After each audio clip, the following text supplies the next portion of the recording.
মোৰ নাম আৰতি। মই মা-দেউতাৰ একমাত্ৰ সন্তান আছিলোঁ। আমি অতি আনন্দৰে বিলাসী জীৱন-যাপন কৰি আছিলোঁ। জীৱনত আছিল মাথো সুখ। মা-দেউতাৰ জীৱন মোৰ মাজতে আবদ্ধ আছিল। দেউতা বেংকত কাম কৰিছিল আৰু মা স্কুল এখনত শিক্ষয়িত্ৰী আছিল। শৈশৱৰ পৰা পঢ়া-শুনাত মোৰ বৰ আগ্ৰহ আছিল। মা-দেউতাই কেতিয়াও কোৱাৰ প্ৰয়োজন নাছিল আৰু সকলো হোমৱৰ্ক মই নিজেই কৰিছিলোঁ। স্কুলতো মই মোৰ শিক্ষকসকলৰ প্ৰিয় ছাত্ৰী আছিলোঁ। মোৰ মা আৰু দেউতাই মোক সুখী কৰি কেতিয়াও ভাগৰি যোৱা নাছিল। মা-দেউতাই সদায় প্ৰশংসা কৰিছিল যে ভগৱানে আমাক এজনী সুযোগ্য ছোৱালী দিছে। মই কাকো দুখ কষ্টত থকা মানুহ চাব নোৱাৰোঁ। বাটত যদি কোনোবা বিপদত পৰে মই লগে লগে গাড়ীৰ পৰা নামি তেওঁক সহায় কৰিছিলোঁ। যেতিয়াই মা-দেউতাই মোক আনক সহায় কৰা দেখিছিল তেতিয়াই তেওঁলোকে বহুত সুখী হৈছিল আৰু মোক আশীৰ্বাদ দিছিল যে তুমি জীৱনত সদায় সুখত থাকিবা, কাৰণ যদি তুমি আনৰ দুখ অনুভৱ কৰিব পাৰা তেন্তে ঈশ্বৰে তোমাৰ লগত কেতিয়াও বেয়া নকৰে। মোৰ ভাল আচৰণৰ বাবে স্কুলৰ সকলোবোৰ ল'ৰা-ছোৱালী মোৰ লগত ভালদৰে মিলি গৈছিল যদিও মোৰ বেষ্ট ফ্ৰেণ্ড আছিল মাত্ৰ এজনী, যাৰ লগত মই হৃদয়ৰ সকলো কথা শ্বেয়াৰ কৰিছিলোঁ। মোৰ ডাক্তৰ হোৱাৰ আগ্ৰহ আৰু বান্ধৱী হিয়াৰ এয়াৰ হোষ্টেজ হ'বলৈ আগ্ৰহী আছিল। এদিন মই গম পালোঁ যে পত্নী আৰু সন্তানৰ সৈতে আমেৰিকাত বসতি স্থাপন কৰা হিয়াৰ ডাঙৰ ককায়েকে মাক-দেউতাক আৰু ভনীয়েককো আমেৰিকালৈ চিৰদিন লৈ যাবলৈ সিদ্ধান্ত লৈছে। এই খবৰটো শুনি মোৰ বৰ দুখ লাগিল, কাৰণ এজনী হিয়াহে আছিল যাৰ লগত মই মোৰ সকলো ধৰণৰ কথা পাতিছিলোঁ, তাইৰ লগত মোৰ হৃদয়ৰ সকলো কথা শ্বেয়াৰ কৰিছিলোঁ। তাইৰ অবিহনে মই অসম্পূৰ্ণ আছিলোঁ। যদি তাই গুচি যায় তেন্তে মই তাইৰ অবিহনে কেনেকৈ থাকিম? মই দুখী হ'লে হিয়াই মোক কয়, চিন্তা নকৰিবা, এদিন মই নিশ্চয় এয়াৰ হোষ্টেজ হ'ম আৰু তাৰ পিছত তুমি উৰণীয়া বিমানখন চাবা। মই নিশ্চয় কোনোবা নহয় কোনোবা এখন বিমানত বহি থাকিম। তাইৰ কথা শুনি মই হাঁহিছিলোঁ। তাৰ পিছত এদিন হিয়া আমেৰিকালৈ গুচি গ'ল। তাই যোৱাৰ দিনা মোৰ এনে লাগিছিল যেন মই সম্পূৰ্ণ অকলশৰীয়া হৈ পৰিছোঁ। কিন্তু লাহে লাহে নিজকে নিয়ন্ত্ৰণ কৰি পঢ়া-শুনাত মনোনিৱেশ কৰিবলৈ ধৰিলোঁ। মই ডাক্তৰ হ'ব বিচাৰিছিলোঁ, যিটো মই নিশ্চিতভাৱে পূৰণ কৰিবলগীয়া আছিল। এনে লাগিছিল যেন সঁচাকৈ ভগৱানৰ আশীৰ্বাদ পাইছোঁ। প্ৰতিবাৰে ভাল গ্ৰেড পোৱাৰ লগে লগে মা-দেউতাই মোক লৈ চিন্তিত হৈ পৰিছিল যে পঢ়া-শুনাৰ সমান্তৰালকৈ ময়ো নিজৰ যত্ন লোৱা উচিত। যেতিয়া মায়ে দেখিলে যে মই পঢ়া-শুনাত ব্যস্ত হৈ আছোঁ তেতিয়া মায়ে মোৰ ওচৰলৈ আহি মোক ব্ৰেকফাষ্ট নিজ হাতেৰে খুৱাই দিছিল। মই কলেজৰ পৰা ঘৰলৈ আহিলে মায়ে মোৰ বাবে অপেক্ষা কৰি হলত ইফালে সিফালে ঘূৰি ফুৰিছিল। মই মাক কওঁ, মা তুমি চিন্তা নকৰিবা, মই এতিয়া ডাঙৰ হৈছোঁ আৰু নিজৰ যত্ন নিজে ল'ব পাৰোঁ। এই কথা শুনি মায়ে মোক গালি পাৰিছিল আৰু কৈছিল, তুমি তোমাৰ যত্ন নিজে ল'ব পাৰিবানে? সময়মতে দেখোন তুমি ভাতকেইটাও নোখোৱা। যদি অসুস্থ হৈ পৰা তেন্তে ডাক্তৰ হোৱাৰ সপোন কেনেকৈ পূৰণ কৰিব পাৰিবা? মই মৰমেৰে মাৰ ডিঙিত হাতখন থৈ ক'লোঁ, হ'ব মা, এতিয়াৰ পৰা মই তুমি কোৱাৰ দৰেই কৰিম। মোৰ কথা শুনি মা সুখী হৈ পৰিল। এদিন দেউতাই ক'লে, আৰতি, কেতিয়াবা আমাৰ লগত বহি কথা বতৰাও পাতিবা। তোমাৰ বাহিৰে আমাৰ আৰু কোন আছেনো? দেউতাৰ কথাত মই কিছু দুখ অনুভৱ কৰিছিলোঁ। সঁচাকৈয়ে মই ইমান পঢ়া-শুনাত মগ্ন হৈ আছিলোঁ যে মা-দেউতাৰ লগত কথা পাতিবলৈও সময় নাপাওঁ। দেউতাৰ কথাত ইমানেই দুখ লাগিল যে মা আৰু দেউতাৰ নিঃসংগতাৰ কথাও ভবা নাছিলোঁ। মোৰ চকু দুটা চকুপানীৰে উপচি পৰিল। মই মা আৰু দেউতাক ক'লোঁ, ক্ষমা কৰিবা তোমালোকে মোক। মই তোমালোকক সময় দিব পৰা নাই। সেই নিশা মই, মা আৰু দেউতাই বহু সময় ধৰি ইজনে সিজনৰ লগত কথা পাতি থাকিলোঁ আৰু কেতিয়া যে সময়বোৰ পাৰ হৈ গ'ল গমেই নাপালোঁ। সঁচাকৈ ভাল সময়বোৰ কিমান সোনকালে পাৰ হৈ যায় গম পোৱা নাযায়। এতিয়া মই মা আৰু দেউতাক কিছু সময় দিবলৈ ধৰিলোঁ। মা আৰু দেউতাও সুখী হ'বলৈ ধৰিলে। দিনবোৰ এনেকৈ পাৰ হৈ গ'ল। এদিন মা আৰু দেউতা ক'ৰবালৈ যাব লগা হ'ল। দেউতাই ক'লে, আৰতি, আজি তোমাৰ মা আৰু মই ক'ৰবালৈ যাব লাগিব। আমি সন্ধিয়ালৈকে ঘূৰি আহিম। তুমি চিন্তা নকৰিবা। কলেজৰ পৰা আহি ৰাতিৰ আহাৰ খাই শুই থাকিবা। মা আৰু দেউতা গুচি গ'ল। ময়ো কলেজলৈ গুচি গ'লোঁ। কলেজত সকলোৱে মোক কিতাপৰ পোক বুলিও কয়, কিন্তু মই গুৰুত্ব নিদিওঁ। মোৰ এটাই ইচ্ছা আছিল, সেয়া হ'ল এজন ভাল ডাক্তৰ হোৱা। কলেজৰ পৰা ঘৰলৈ আহিছিলোঁ। মা আৰু দেউতা এতিয়াও অহা নাছিল। ভাত খাই জিৰণি লোৱাৰ উদ্দেশ্যৰে শুই পৰিলোঁ। শুই থাকোঁতে টোপনি আহিল। সাৰ পোৱাত ইতিমধ্যে সন্ধিয়া হৈ গ'ল। মা আৰু দেউতা এতিয়াও অহা নাছিল। ঘৰখনত অকলে থাকিবলৈ মোৰ ভয় লাগিছিল। সেইখন ঘৰতেই ভয় লাগিছিল যিখন ঘৰত সোমোৱাৰ লগে লগে মই শান্তি পাইছিলোঁ।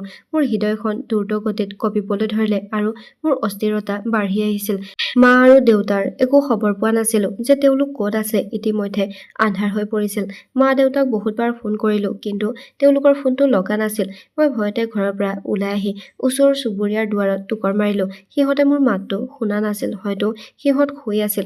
মই যেতিয়া ঘূৰি আহিবলৈ ওলাইছিলো, তেতিয়া তেওঁলোকৰ দুৱাৰখন খোল খালে। খুৰীয়ে ওলাই আহি ক'লে, কি হৈছে আৰতি, সকলো ঠিকেই আছেনে?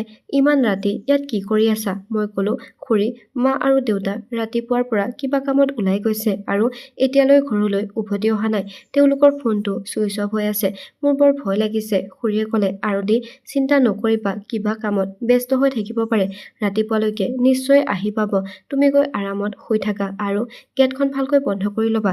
কিবা প্ৰয়োজন হ'লে মোক জনাবা। তেওঁৰ কথা শুনি মই ঘৰলৈ উভতি আহিছিলো, কিন্তু মোৰ অস্থিৰতা আৰু বেছিকৈ বাঢ়িবলৈ ধৰিলে। ভুল চিন্তাবোৰ অন্তৰত আহি আছিল। মই মাৰ কোঠালৈ আহি দুৱাৰখন ভালদৰে বন্ধ কৰি শুই পৰিলো যদিও টোপনি নাহিল। মই শুবলৈ চেষ্টা কৰি আছিলো, কিন্তু মোৰ চকু দুটা টোপনিৰ পৰা বহু দূৰৈত আছিল। মোৰ অধিক অস্থিৰ অনুভৱ হ'বলৈ ধৰিলে, গতিকে মই উঠি ভগৱানৰ সন্মুখত বহিলো। হাতযোৰ কৰি আজি মা দেউতাৰ সুৰক্ষাৰ বাবে প্ৰাৰ্থনা কৰিবলৈ আৰম্ভ কৰিলো। মোৰ চকুৰ পৰা চকুলো ওলাই আহিছিল, যিবোৰ মই বাৰে বাৰে মচিছিলো। মনলৈ অহা ভুল চিন্তাবোৰক আওকাণ কৰি কান্দি কান্দি মই ভগৱানক প্ৰাৰ্থনা কৰিবলৈ ধৰিলো যে মোৰ মা দেউতা য'তেই নাথাকক কিয় তেওঁলোকক ভালে ৰাখক। ৰাতিপুৱা 5 বজাত মোৰ টোপনি আহিল আৰু ফোনটো বাজি থকাৰ বাবে আতংকিত হৈ সাৰ পাই দেখিলো ৰাতিপুৱা 10 বাজিছে। কঁপি কঁপি থকা হাত দুখনেৰে ফোনটো তুলি ললো আৰু সিফালৰ পৰা কোৱা কথাবোৰ শুনি চিঞৰি উঠিলো। মই মোৰ কাণ দুখনক বিশ্বাস কৰিব পৰা নাছিলো। মই বাৰে বাৰে চিঞৰি আছিলো যে আপুনি মিছা কথা কৈছে, এইটো সম্ভৱ হ'ব নোৱাৰে। কাৰোবাৰ লগত ইমান ডাঙৰ ধেমালি কৰি আপোনালোকে কি পাব? মোৰ হৃদয়ৰ কঁপনি বাঢ়ি গৈছিল। চকুৰ পৰা অবিৰতভাৱে চকুলো বৈ আহিছিল। কাণত মোৰ হৃদয়ৰ ধপধপনি অনুভৱ কৰিব পাৰিছিলো।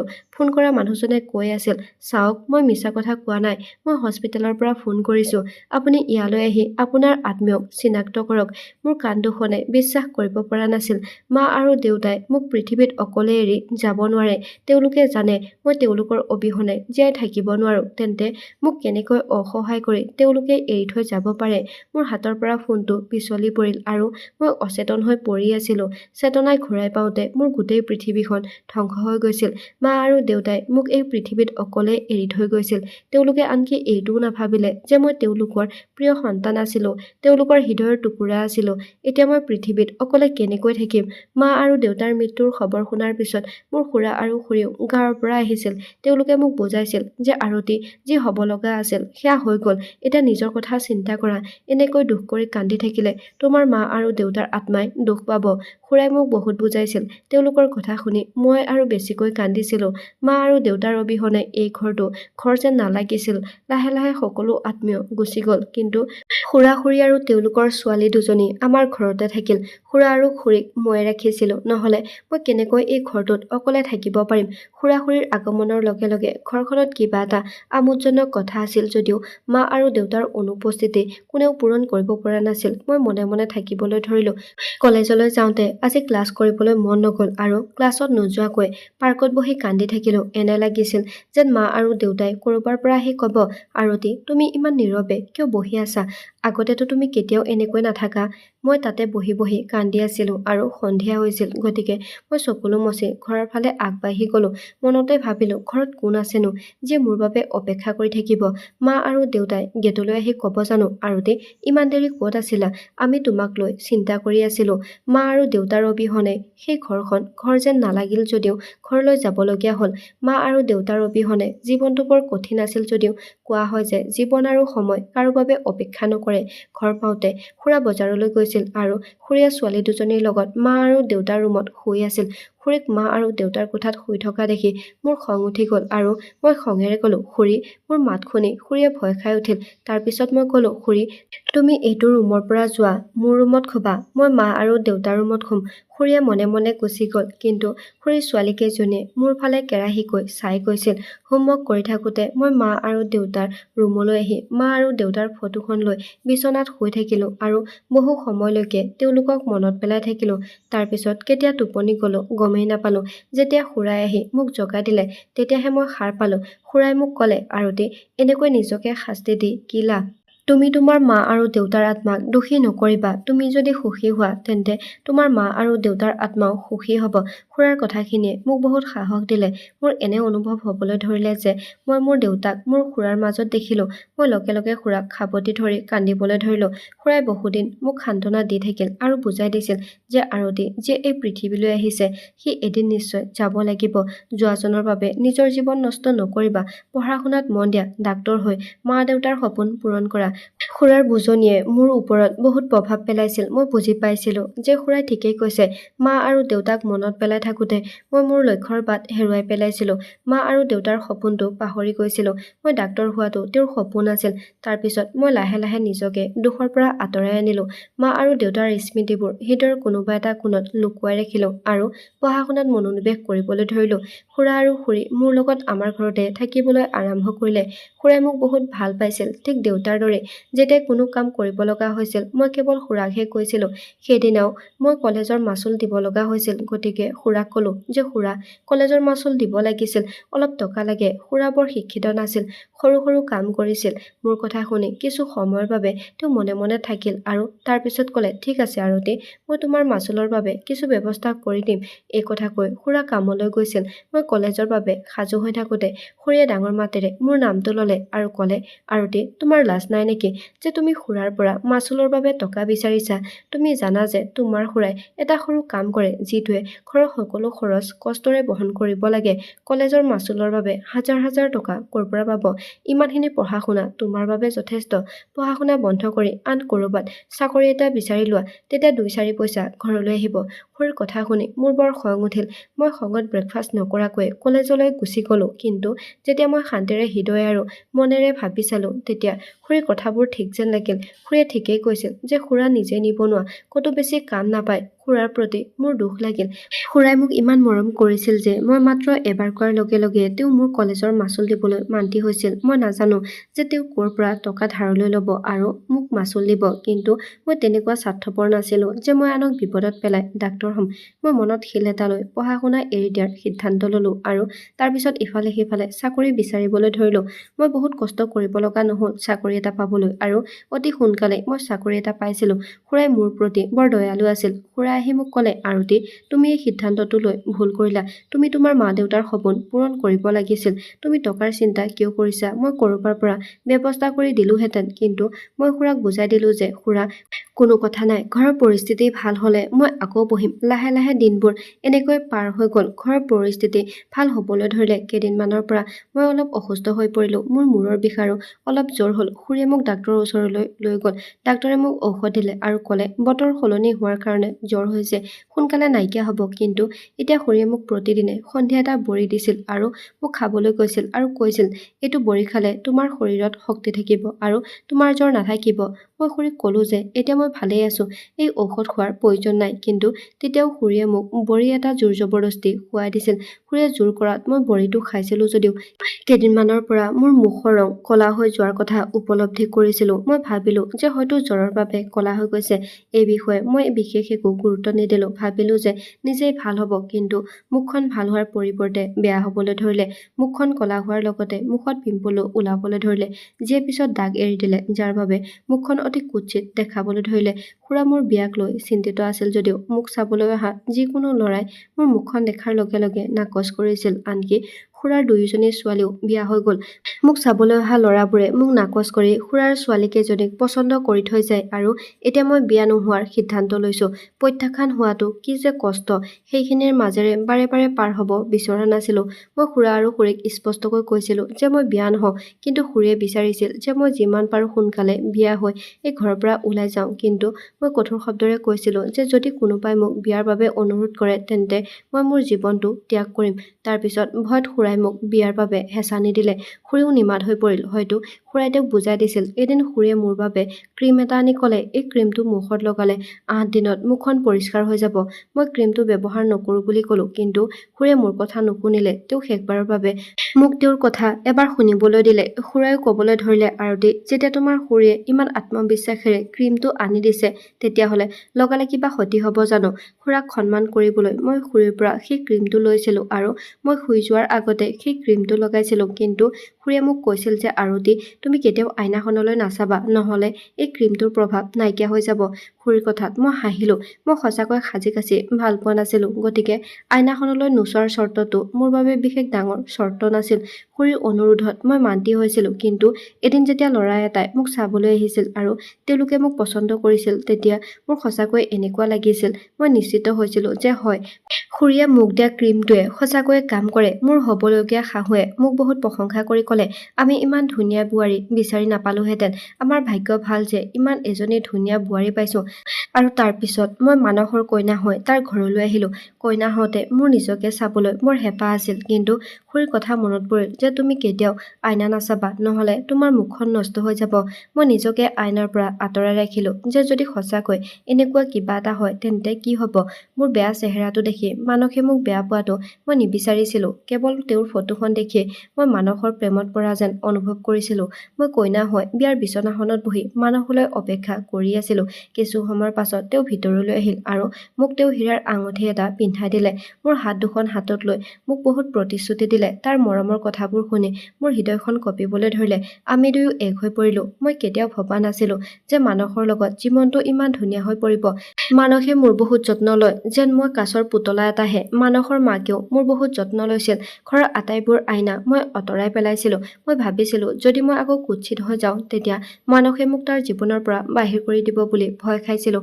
মানসে মোক আইনা আঁতৰোৱাৰ কাৰণ সুধিছিল যদিও মই তেওঁক একো উত্তৰ দিয়া নাছিলোঁ, কিন্তু যেতিয়া মানসে মোৰ পিছত লাগি ধৰিল তেতিয়া মই তেওঁক সকলো কথা কৈ দিলোঁ। মানসে মোৰ কথা শুনি বহুত হাঁহিলে আৰু তাৰ পিছত তেওঁ মোৰ সন্মুখত আইনা এখন ৰাখিলে।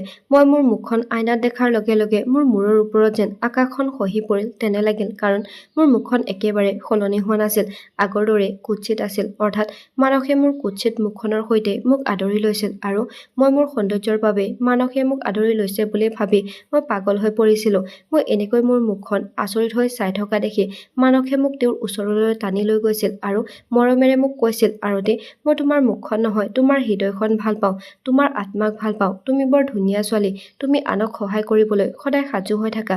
তোমাৰ হয়তো মনত নাই যে এবাৰ মোৰ মা বজাৰলৈ গৈছিল, হঠাতে তেওঁৰ স্বাস্থ্যৰ অৱনতি ঘটিছিল। তুমি মোৰ মাক তোমাৰ গাড়ীত বহুৱাই হস্পিটেলত ভৰ্তি কৰি ডাক্তৰৰ লগত কথা পাতিলা। মই তাত গৈ পোৱালৈকে তুমি হস্পিটেলৰ পৰা ওলাই আহিলা। মই মোৰ মাক বহুত ভাল পাওঁ, মাক বাদে মোৰ এই পৃথিৱীত কোনো নাই। মই দৌৰি হস্পিটেল গৈ মাৰ কোঠালৈ গ'লোঁ। যেতিয়া তুমি গম পালা যে তুমি হস্পিটেলত ভৰ্তি কৰোৱা মহিলাগৰাকীৰ পুতেক আহিছে, তেতিয়া তুমি ঘৰলৈ গুচি গ'লা। কিন্তু মই তোমাক লগ কৰিব বিচাৰিছিলোঁ আৰু ধন্যবাদ দিব খুজিছিলোঁ যে তুমি মোৰ মাৰ জীৱন ৰক্ষা কৰিলা। তাৰ পিছত মই হস্পিটেলৰ পৰা তোমাৰ ঘৰৰ ঠিকনাটো ল'লোঁ। ঠিকনা পোৱাৰ পিছত মই তোমাক লগ কৰিবৰ বাবে তোমাৰ ঘৰলৈ যাব বিচাৰিছিলোঁ, কিন্তু তাৰ আগতে মই তোমাক বাটত লগ পাইছিলোঁ। মোৰ বৰ ভাল লাগিছিল যে তুমি সৰু সৰু দুখীয়া ল'ৰা ছোৱালীবোৰক সহায় কৰা, আৰু সেইখিনি দৃশ্য দেখি মই বৰ সুখী অনুভৱ কৰিলোঁ। তাৰ পিছত প্ৰায় এনেকুৱা হ'বলৈ ধৰিলে যে তুমি কলেজলৈ গ'লে মই তোমাক চাবলৈ ৰৈ থাকোঁ। কেইদিনমানৰ পিছত মই অনুভৱ কৰিব পাৰিছিলোঁ যে তুমি বহুত চিন্তিত হৈ আছা। তোমাৰ চকু দুটাও ৰঙা হৈ পৰিছিল, যেন তুমি কান্দিছিলা। ইফালে সিফালৰ পৰা সোধা পোছা কৰিয়ে গম পালোঁ যে তোমাৰ মা দেউতা আৰু এই পৃথিৱীত নাই। মই বৰ দুখ পাইছিলোঁ। মই তোমাক লগ কৰি কথা পাতিব বিচাৰিছিলোঁ, কিন্তু মই জানিছিলোঁ যে তুমি মোক চিনি নোপোৱাকৈ তুমি মোৰ লগত কথা নাপাতিবা, গতিকে মই নাহিলোঁ আৰু মই মোৰ হৃদয় তোমাৰ নামতে লিখি দিলোঁ। তাৰ পিছত এদিন গম পালোঁ যে তুমি কলেজলৈ যোৱা বন্ধ কৰি দিছা। মই মোৰ ব্যৱসায়ত অলপ ব্যস্ত আছিলোঁ। মই নতুন ব্যৱসায় এটা আৰম্ভ কৰিছিলোঁ, গতিকে মই সেইটো কামত ব্যস্ত আছিলোঁ। তাৰ পিছত ব্যৱসায়ত সফল হ'বলৈ মোৰ 2 বছৰ সময় লাগিল, কিন্তু এই 2টা বছৰত মই তোমাক এটা পলৰ বাবেও পাহৰি যোৱা নাছিলোঁ। মায়ে মোক বিয়াৰ কথা কওঁতে মই কোনো সংকোচ নকৰাকৈ তোমাৰ নামটো লৈছিলোঁ। মাক ক'লোঁ তাই সেইজনী ছোৱালী যিয়ে তোমাক হস্পিটেলত ভৰ্তি কৰিছিল।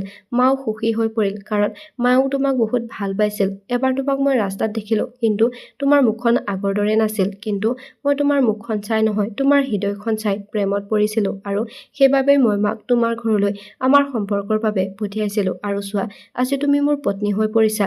মই আচৰিত হৈ মুখ মেলি মানুহৰ কথা শুনি আছিলোঁ। মোৰ চকু দুটা আনন্দত চকু পানীৰে ভৰি পৰিছিল। ভাগ্য ইমান দয়ালু হ'ব বুলি মই কেতিয়াও ভবা নাছিলোঁ। মই মানসৰ বুকুত খাবতি ধৰিলোঁ।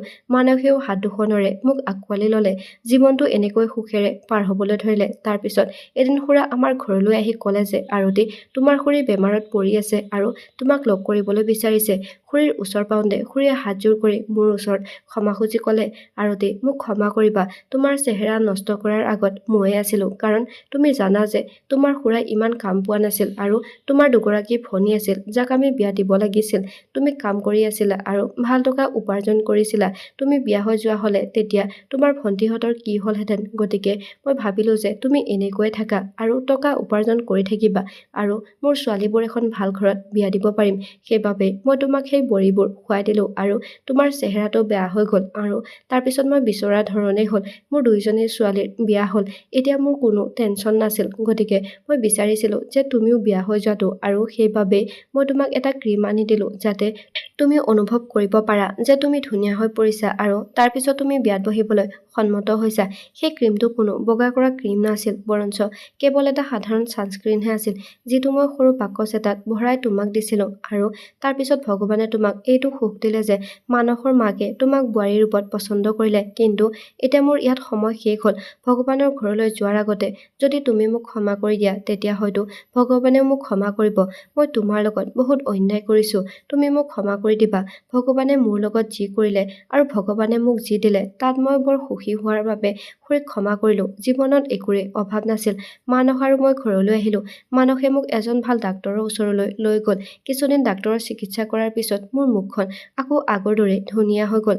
মানসে মোক আৰু এটা ছাৰপ্ৰাইজ দি ক'লে যে তুমি তোমাৰ আধৰুৱা পঢ়া শুনা সম্পূৰ্ণ কৰি তোমাৰ আৰু তোমাৰ মা দেউতাৰ সপোন পূৰণ কৰা।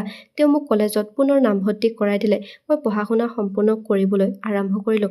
ক্ৰমান্বয়ে সময় পাৰ হৈ গ'ল আৰু মই এজন সফল ডাক্তৰ হিচাপে পৰিচিত হৈ পৰিলোঁ। ঘৰৰ সকলো পৰিয়াল সুখী যে মই ডাক্তৰ হৈছোঁ। মোৰ মা দেউতাৰ সপোন আৰু আৱেগ পূৰণ হৈছে। মোৰ হৃদয়ে এইটো বিশ্বাস কৰিলে যে মানসে মোক সঁচাকৈয়ে ভাল পায়। তেওঁ মোৰ সৌন্দৰ্যক ভাল নাপায়, মোৰ আত্মাক ভাল পায়, মোৰ শৰীৰক নহয়। জীৱনত আৰু কি প্ৰয়োজন আছিল। মানসৰ লগত মোৰ জীৱনটো সুখেৰে পাৰ হ'বলৈ ধৰিলে। যদি আপুনি কাৰোবাৰ লগত বেয়া কৰে তেতিয়া ঈশ্বৰেও আপোনাৰ লগত বেয়া কৰে আৰু যদি আপুনি কাকো বেয়া নকৰে তেনেহ'লে ঈশ্বৰেও আপোনাক ইমান সুখ দিয়ে যে আপুনি চম্ভালিব নোৱাৰে আৰু ভগৱানে মোৰ জীৱনটো সুখেৰে ভৰাই দিছিল। বন্ধু বান্ধৱীসকল, এই কাহিনীটোৰ বিষয়ে আপোনালোকৰ মতামত কি তলত কমেণ্ট কৰি জনাবলৈ নাপাহৰিব। ধন্যবাদ।